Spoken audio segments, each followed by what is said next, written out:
বাচ্চার দিদারা যদি বাচ্চার পায়খানা প্রস্রাব পরিষ্কার করতে পারে, তাহলে ঠাম্মারা কেন পারে না?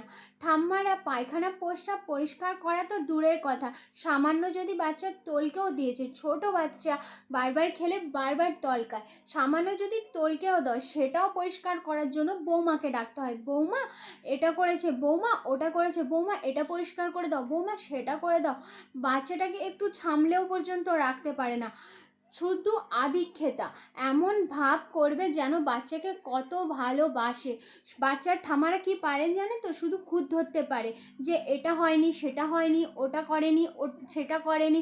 মানে কি বলবো, দিদা বাড়ি থেকে যদি বাড়িতে আসে বলবে আমার আমার নাতিটা রোগা হয়ে গেছে, কালো হয়ে গেছে, এই হয়ে গেছে, সেই হয়ে গেছে। আরে ভাই, পাশে থাকলে তো ছুঁয়েও দেখিস না, তাহলে এত নাটক কেন করিস? আমি বুঝতে পারি না। ঠাম্মারা এমন কেমনও হয়, মানে সব ঠাম্মারা হয় না, অনেকে হয়, অনেকে ভালোও হয়, অনেক ঠাম্মা আছে দিদা দাদুর থেকেও বেশি ভালোবাসে, সেটা আমি জানি।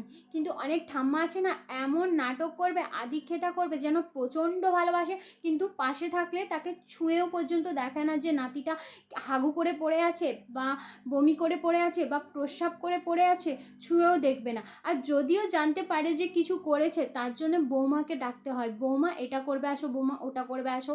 যত সব নাটক, তাহলে এত নাটক কেন মারায় আমি সেটাই বুঝতে পারি না।